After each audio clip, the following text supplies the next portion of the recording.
Hello student, myself Nazneen Akhtar. Welcome to my study channel Naz Studies.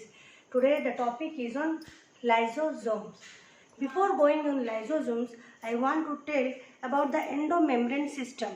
In what is the organelles that are come in endomembrane systems?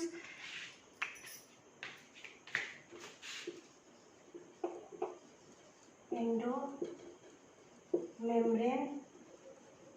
System हमारे endomembrane system में जो आते हैं mainly वो है आपके endoplasmic reticulum, then Golgi, और आता है इसमें आपके लाइसोसोम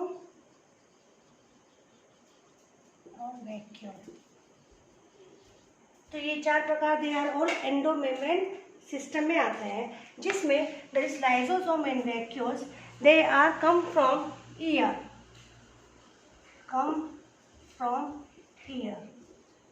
ठीक है।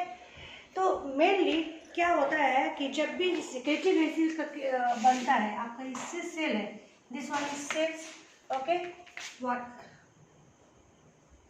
What ever is originated from the Golgi, then this one is your Golgi. What is originated from this Golgi? This one is nucleus. So whatever the things that are originated from the Golgi as a secretory vessels, इसके इस तरह से fade हो सकते हैं तीन तरह का। Either it will remain inside cell, or it come out of the cell, cell से बाहर चला जाए, या it increase in size. तो जो secretary vessels arise from the Golgi होता है, इसके फेट इस तरह से हो सकते हैं। अगर ये सेल में रहता है तो ये लाइसोसोम बन जाता है, अगर इंक्रीज इन साइज होता है तो ये वैक्यूल हो जाता है, otherwise it come out of the cell. तो एंडोमेम्ब्रेन सिस्टम में हमारा क्या क्या आता है? ER, lysosome, Golgi and vacuole. Today we will discuss about lysosome. Our topic is on lysosome, and this is the common concept which I want to tell before going on lysosome. So what is lysosome?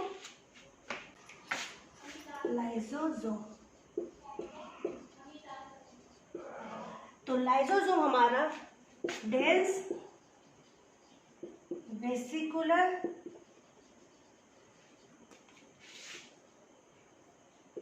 Single membrane bound organelles है, okay. तो lysosome हमारा dense है, dense body है, single membrane bound organelles है, और that is mainly responsible in क्या चीज के लिए? Mainly responsible in intracellular digestion.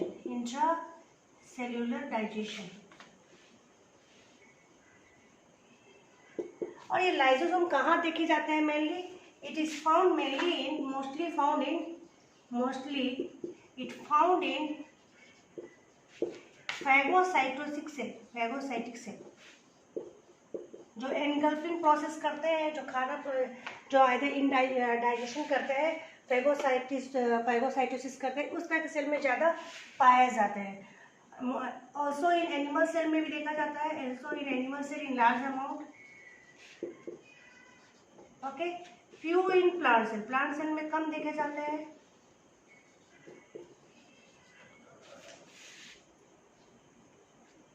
Neurospora fungi में भी कम देखे जाते हैं, न्यूरोस्पोरा फंगाई, ये फंगाई में भी कम देखे जाते हैं, ठीक है। Pure plant cell, neurospora fungi, and ये एब्सेंट होते हैं प्रोकैरियोटिक सेल में। लाइसोसोम जो है प्रोकैरियोटिक सेल में absent in prokaryotic cell.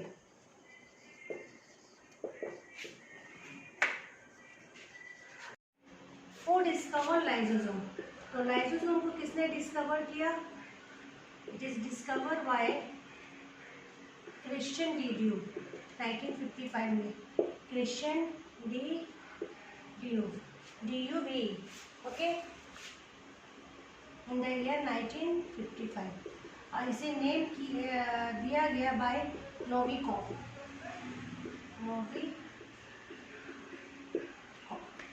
Okay, so mainly जो आपका लाइसोसोम है इसके ओरिजिन कैसे हुई, ओरिजिन हमारा लाइसोसोम कैसे ओरिजिन हुआ। For example this one is cell, okay, nucleus, endoplasmic reticulum, then your body is like this comes। तो this one is your endoplasmic reticulum है, ये आपकी गोल्गी होगी। देन गोल्गी से आपकी जो ये इस तरह से निकल रही है, दीज आर योर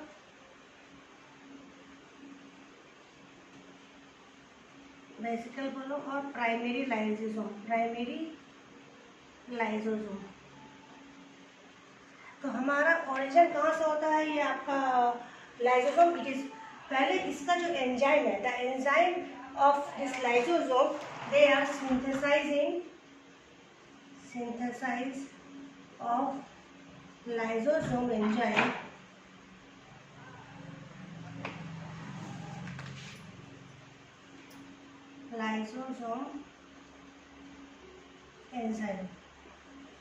ये आपका होता है कहाँ पर है, एंडोप्लाज्मिक रेटिकुलम में होता है। कहाँ होता है, ER में होती है। ER से क्या होता है, देन ये प्रोसेसिंग इन ये एंजाइम आपका कहाँ प्रोसेस हो रहा है, गोल्गी बॉडी में। और ये गोल्गी बॉडी में प्रोसेस होने के बाद क्या हो जाता है, बडिंग हो जाता है। ओके, बडिंग हो रहा है, बडिंग होके ये क्या कर रहा है, प्राइमरी लाइसोसोम बना रहा है।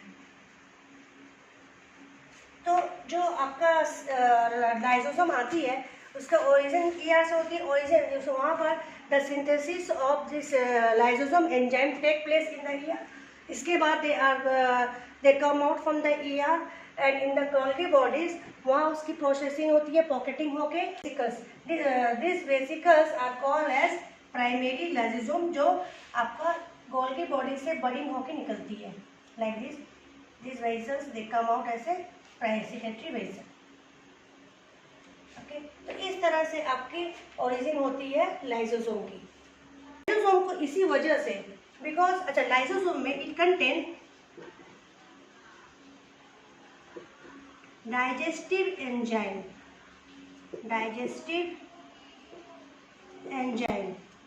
और ये एंजाइम हमारा क्या है, एसिड हाइड्रोलेज है। ओके, इसकी sorry, lysosome is inside the lysosome, lipase, nuclease, then glycosidase,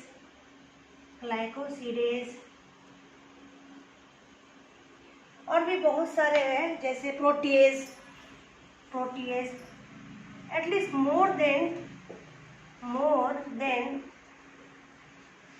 50 types of acid hydrolase enzyme or digestive enzyme are present inside the lysosome। और एसिडिक मीडियम आपका लाइसोसोम के अंदर कितना है, एसिडिक दैट इज pH कितना है, it maintain at 4.6 to 5 के range में रहता है acidic pH inside the lysosome, जिसकी वजह से they are made acidic in nature.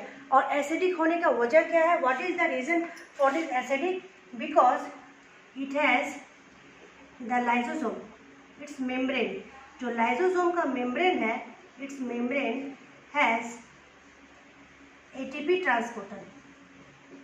तो ये क्या कर रहा है, this is lysosome. For example in this, मान लो दिस इज लाइसोसोम है, दिस लाइसोसोम में आपका ATP ट्रांसपोर्टर है, ये ATP ट्रांसपोर्टर क्या कर रहा है, सराउंडिंग साइटोसेल से it pump the what inside H+। तो H+ इनसाइड आ रही है from the outside cytosol inside the lysosome.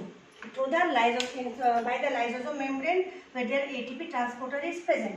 तो ये क्या करती है आपके बहुत सारे H प्लस जो है आपके from the cytosol it goes inside the where inside the lysosome, जिसकी वजह से inside the lysosome जो है आपका एसिडिक में रहता है, एसिडिक इन नेचर. तो जितने भी digestive enzyme which is present inside the lysosome they are acidic in nature. Okay. और एक ऐसे दिमाग में क्वेश्चन आता है कि inside the lysosome if it is acidic in nature तो ये सेल को भी डिस्ट्रॉय कर सकता है. तो साइटोसोल में जो है बहुत सारे डेट इज आपका ऑर्गेनेल्स या अदर योर जैसे कार्बोहाइड्रेट, फैट, प्रोटीन, इन सबको भी तो डाइजेस्ट कर सकता है. But it is not happen like it. क्यों नहीं होता ऐसे? बिकॉज दिस डाइजेस्टिव हमारा साइटोसोल का जो मेनली पीएच होता है वो जैसे 7.5 7.2 इस तरह रेंज में रहता है. लेकिन लाइसोसोम का जो पीएच है वो 5 है.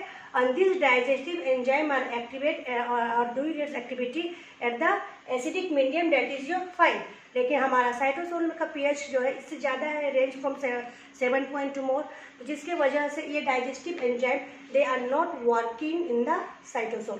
साइटोसोल में ये इनएक्टिव हो जाते हैं या काम नहीं करते हैं, जिसकी वजह से आपका क्या होता है कि बाहर का साइटोसोल जो है it is not affected by inside acidic medium of lysosome.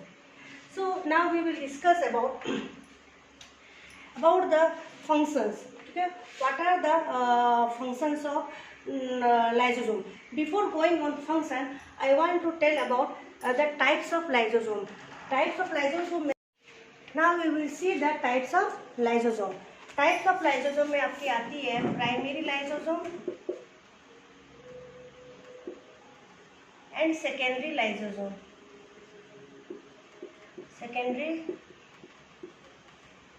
lysosome. Primary lysosome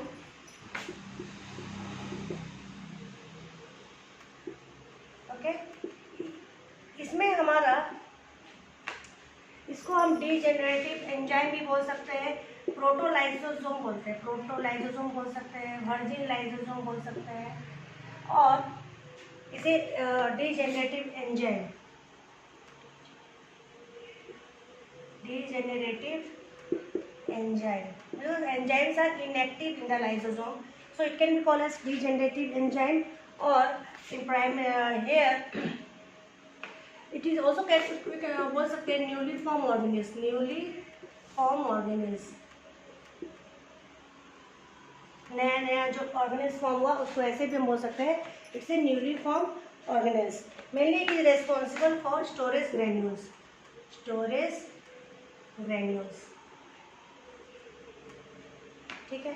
तो प्राइमरी लाइसोसोम हम प्रोटोलाइसोसोम बोल सकते हैं, डीजेनरेटिव एंजाइम बोल सकते हैं, न्यूली फॉर्म ऑर्गेनिल्स और mainly it is responsible for storage granules.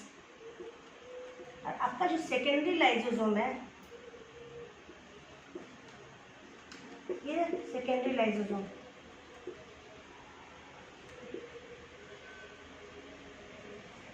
हमारे सेकेंडरी लाइसोसोम में आते हैं जैसे आपके ऑटोफेगोसोम,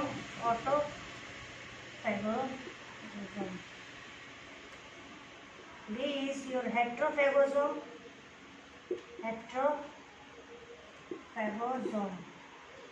और सी इज योर रेसिड्यूअस बॉडी, जिसको हम टेलोलाइसोसोम भी बोल सकते हैं. तो पहले हम देखते हैं ऑटोफेगोसोम क्या होती है. For example, this one is cell. Okay, inside the cell, for example, हमारा माइटोकॉन्ड्रिया. अगर माइटोकॉन्ड्रिया का this is nucleus, this one is mitochondria. तो ये हमारा प्राइमरी लाइसोसोम है. प्लस ये प्राइमरी लाइसोसोम जब अपना ही अंदर में जो माइटोकॉन्ड्रिया है अगर उसका डेथ हो गई या एनी ऑर्गेनिज्म का डेथ हो गया तो इसे ये डाइजेस्ट करने शुरू कर देता है. ये प्राइमरी लाइसोसोम अगर इसे डाइजेस्ट कर जाता है तो ये इंट्रासेलुलर जो डाइजेशन होता है, ठीक है, इसे हम क्या बोलते हैं आपका ऑटोफेगोसोम बोलते हैं. तो ये ऑटोफेगोसोम बनाता है जिसके अंदर लाइसोसोम और ये आपका ये ऑर्गेनेल्स ये फ्यूज हो जाता है और ये इसको क्या करता है डाइजेस्ट करना शुरू कर देता है. ओके, डाइजेस्ट करने शुरू कर देता है. इनसाइड द ऑर्गेनेल्स जो भी होता है उसे वो शुरू कर देता है डाइजेस्ट करना. तो इसे हम बोल सकते हैं ऐसे ऑटोफेगोसोम. खुद का अपना ही मतलब सेल्फ ईटिंग, इसे हम सेल्फ ईटिंग भी बोल सकते हैं। ऑटो तो मीन्स सेल्फ ही होता है, तो सेल्फ ईटिंग डिस्टर्ब कर देता है। ऐसे जब समय आता है कि जब इनसाइड द सेल हमारा माइटोकॉन्ड्रिया, जैसे हमारे बॉडी में माइटोकॉन्ड्रिया इन द सेल बहुत बन रहा है, जहाँ पर ज़्यादा जब फंक्शन होता है वहाँ माइटोकॉन्ड्रिया भी बहुत ज़्यादा बनती है, जहाँ जो सेल ज़्यादा एक्टिव होता है। इंटर अगर बहुत सारा हो गया है और उस सेल को अब इतना नीड नहीं है या माइटोकॉन्ड्रिया का डेथ हो गया, तो उसका हटना भी ज़रूरी है। तो इसे हटाता का कौन है? हमारा लाइसोसोम। लाइसोसोम जैसे आपके माइटोकॉन्ड्रिया से माइटोकॉन्ड्रिया या अंडा ऑर्गेन्स जो भी इस तरह से होते हैं, इनको डेथ करवाता है बाय एक्टिंग ऑन इट, या उसको क्या करता है? डाइजेशन कर देता है। डाइजेशन किससे होता है? क्योंकि इसके अंदर में डाइजेस्टिव एंजाइम है, तो उसे डाइजेस्ट करने में हेल्प करता है। तो ये आप अगर इस तरह से प्रोसेस होती है तो उसे हम बोल सकते हैं ऑटोफेगोसोम, इसीलिए इसे सेल्फ ईटिंग भी बोल सकते हैं। सेकेंड इज योर हेट्रोफेगोसोम, ठीक है। तो तो हम इसे बोल सकते हैं ऑटोफेजिक वैक्यूल बोल सकते हैं, ऑटोफेजिक वैक्यूल, ठीक है। इसे ऑटोफेगोसोम को या सेल्फ ईटिंग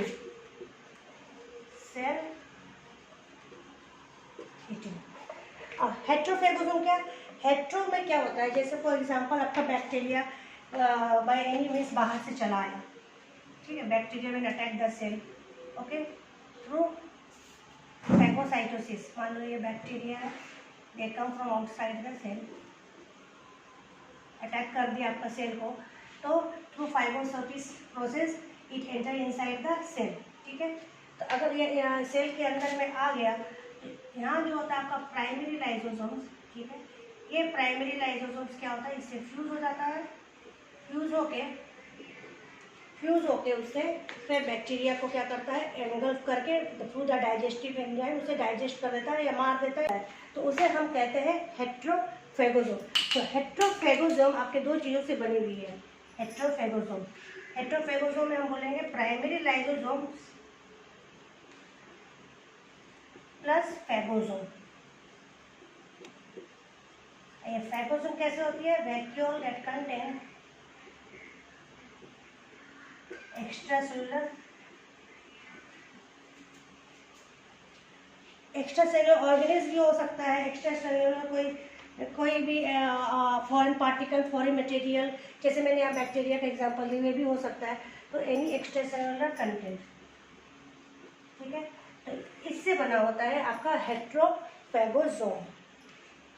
तो इस प्रोसेस से ये आपका करता है, तो इसे हम कहते हैं आपका हेट्रोफेगोसोम, ठीक है। अगर इस तरह से now come to the residual bodies, telolysosome भी बोलते हैं, टेलोलाइसोसोम्स, ओके। यहाँ क्या होती है आपकी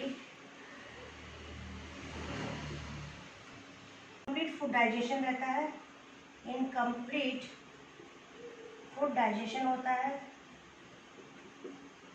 due to scarcity of enzyme की कमी की वजह से, डिफिशियंसी की वजह से क्या होता है? ये रेसिडुअल बॉडीज फॉर्म होना होता है, जिसे हम टेलोलाइसोसोम भी कहते हैं।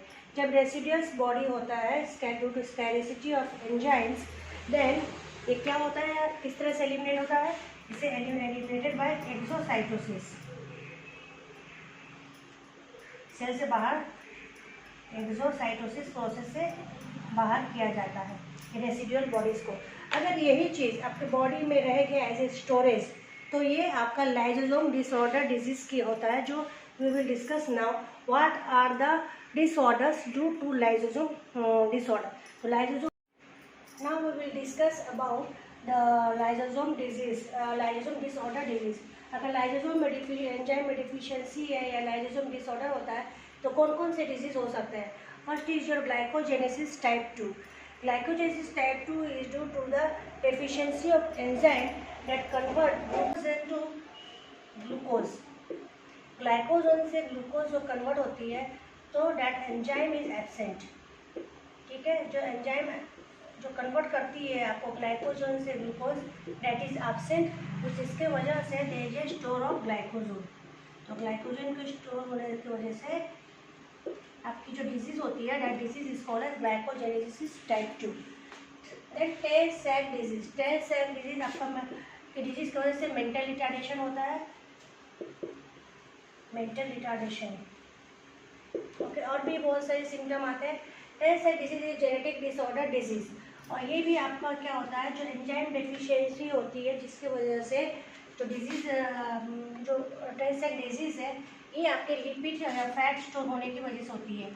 लिपिड फैट स्टोर गैंग्लियोसाइड बोलते हैं, जो स्टोर होती है जैसे टॉक्सिक सब्सटेंस जो आपके नर्व सेल को या स्पाइनल कॉर्ड को अफेक्ट करती है, जिससे ये टेल सैक डिजीज होती है। अल्कापुटोनेरिया। अल्कापुटोनेरिया आपका जो है ब्लैक यूरिन डिजीज है, ब्लैक यूरिन डिजीज है। जो एंजाइम जो 2 टपक करा के एमिनो एसिड फिनाइल एलिनिन होती है टाइरोसिन, जो एंजाइम इसको ब्रेक करती है, डेट एंजाइम इज एक्शन, जिसकी वजह से आपके अल्कापुटोनेरिया डिजीज होती है, ब्लैक यूरिन डिजीज कहते हैं। एंड ये भी एक तरह से आपके 2 सेल इनबॉर्न डिजीज और पॉम्पी डिजीज भी होती है, जैसे बहुत सारे भी लाइसोसोम डिसऑर्डर देखे गए हैं। Now we will discuss about the function. The function of lysosome. तो लाइसोसोम के बहुत सारे फंक्शन होते हैं। फर्स्ट फंक्शन हम देख रहे हैं involve in digestion of all और वन पार्ट ऑफ सेल। जो सेल बुढ़ा हो गया या सेल डैमेज हो गया तो उसे रिपेयर करने का काम भी आपका कौन कराता है, लाइसोसोम। लाइसोसोम का एक मेन फंक्शन इसमें आती है। और involve in degeneration of cell during development process. तो जब सेल जो डीजनरेशन होता है, जैसे एग्जांपल हमने टेडपोल लार्वा का टेल का डीजनरेट होती है तो उसमें भी ये इन्वॉल्व होता है लाइसोसोम। तो इन्वॉल्व इन रिसाइकलिंग और रिन्यू ऑफ सेलुलर मटेरियल्स, ये एक बड़ा फंक्शन होता है जो लाइसोसोम कराती है। Involve in extra cellular digestion, जैसे हेट्रोफेगोसोम मैंने पढ़ा था। ऑटोफेगोसोम भी कराती है intercellular digestion. Then apoptosis. Apoptosis आपका प्रोग्राम सेल रहते हैं। एपोप्टोसिस में क्या होता है, ये आपको एपोप्टोसिस की वजह से it help in prevent of ageing, क्योंकि जितने भी पुराने सेल जो सेल मर गए तो उनका डाइजेशन होना ज़रूरत है। अगर ये डाइजेस्ट नहीं होंगे तो हमारे बॉडी में एक्यूमुलेट होते रहेंगे। सो प्रोग्राम सेल डेथ की प्रोसेस होता है, जिसके से ये लाइसोसोम क्या होता है, इन सबको डाइजेस्ट कर लेता है या इसे ऐसे रेसिडुअल बॉडीज करके आपके ब्लड स्ट्रीम के थ्रू निकाल देता है बाहर। तो ये एपोप्टोसिस भी ये हेल्प करता है एपोप्टोसिस में। So this is all about the function of lysosome. This is today class next video. Till then bye.